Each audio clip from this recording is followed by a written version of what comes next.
Hello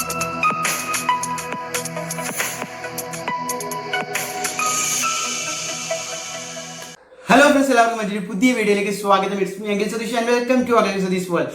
വിദ്യാഭ്യാസ മേഖലയിൽ വരാൻ പോകുന്ന മാറ്റങ്ങൾ നാം ഓരോരുത്തരും അധ്യാപകർ, അതുപോലെ തന്നെ സ്റ്റുഡൻസ്, മറ്റ് അനധ്യാപകരൊക്കെ വളരെ ആകാംക്ഷയോടെ കാത്തിരിക്കുകയാണ്.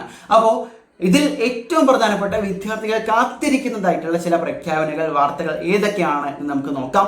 വളരെ ഓടിച്ച് ഈ ഒരു വീഡിയോയിലൂടെ നമ്മൾ സാവധാനം നോക്കുകയാണ്. അതിലൊന്നാമത്തേത് മക്കളെ, ഈ പറയുന്ന പോലെ SSLCയിൽ വരാൻ പോകുന്ന വലിയൊരു മാറ്റമാണ്.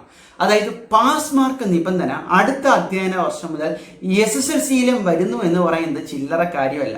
അതായത് 9ാം ക്ലാസ് വരെ ഇതുണ്ടായിരുന്നു. നിങ്ങൾ മനസ്സിലാക്കുക, CE മാർക്കും നിങ്ങൾ എഴുതുന്നതും കൂടെ കൂട്ടിയിട്ട് 30% പാസ് മാർക്ക് വന്നു കഴിഞ്ഞാൽ നിങ്ങളെ ജയിപ്പിക്കുമായിരുന്നു. പക്ഷെ ഇപ്പോൾ വന്നിരിക്കുന്ന സർക്കിൾ അനുസരിച്ച് അത് എത്രത്തോളം പ്രായോഗികമായിട്ട് നടപ്പിലാക്കുമെന്ന് കണ്ടു തന്നെ അറിയണം. നിങ്ങൾ ആ പാസ് മാർക്ക്, നിങ്ങളുടെ ആ മിനിമം മാർക്ക് CE കൂട്ടാതെ എഴുതി തന്നെ മേടിക്കണം. ഓക്കെ, അതൊന്നാമത്തെ കാര്യം. അത് ഇനി വരാൻ പോകുന്ന കുട്ടികളെ എത്രത്തോളം അഫക്റ്റ് ചെയ്യും, എന്തൊക്കെയാണ് അതുമായി ബന്ധപ്പെട്ട് എടുക്കാൻ പോകുന്ന നടപടികളെന്ന് കണ്ടു തന്നെ അറിയണം. ഇനി രണ്ടാമത്തെ പ്രധാനപ്പെട്ട കാര്യം, ഈ പറയുന്ന പോലെ തന്നെ വിദ്യാർത്ഥികൾക്ക് ഇപ്പോൾ കാലിക്കറ്റ് കോളേജ് വിദ്യാർത്ഥികളെ കുറിച്ചാണ്. ഇപ്പോൾ +2 കഴിഞ്ഞവർക്കും അത് കാണാം.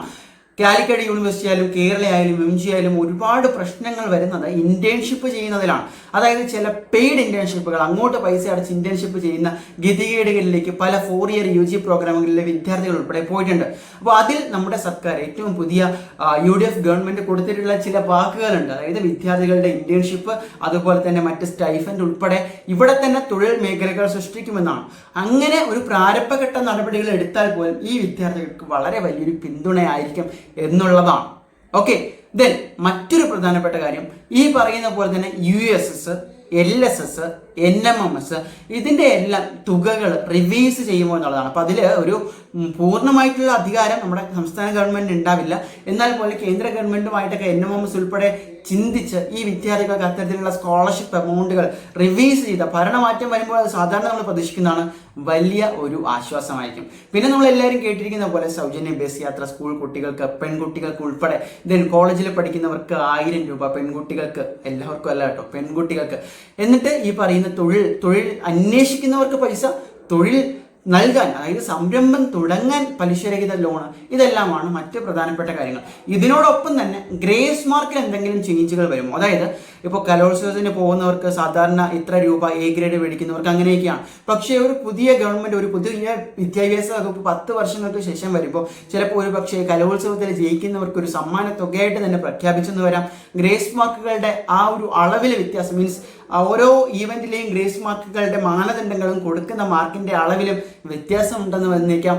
ഇനി വരാൻ പോകുന്ന ശാസ്ത്രമേള, കലോത്സവങ്ങൾ, അടുത്ത അധ്യയന വർഷത്തിലെ അവധികൾ എന്ന് പറയുന്നത് ഓരോ ശനിയാഴ്ചയും അവധി, പുതിയ വിദ്യാഭ്യാസ കലണ്ടർ പ്രഖ്യാപിക്കുമ്പോഴാണ് ഏതൊക്കെ ദിവസങ്ങളിലാണ് അവധി എന്നറിയാൻ പറ്റുക.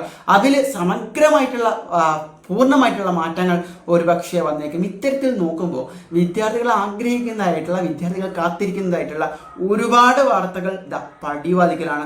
ജസ്റ്റ് ഒരു വിദ്യാഭ്യാസ മന്ത്രി അധികാരം വയ്ക്കുക, ഓരോന്നായിട്ട് പ്രഖ്യാപിക്കുക എന്നതിൻ്റെ മാറ്റം താമസമായി മാത്രമേ ഉള്ളൂ. നമ്മൾ ഒരുപാട് പദ്ധതികളും ക്ഷേമ പദ്ധതികളും വിദ്യാർത്ഥികൾക്ക് അനുകൂലമായിട്ടുള്ള വാർത്തകളും പ്രതീക്ഷിക്കുന്നുണ്ട്. നിങ്ങളും കൂടെ തന്നെ ഉണ്ടാവാം. മറ്റൊരു വീഡിയോ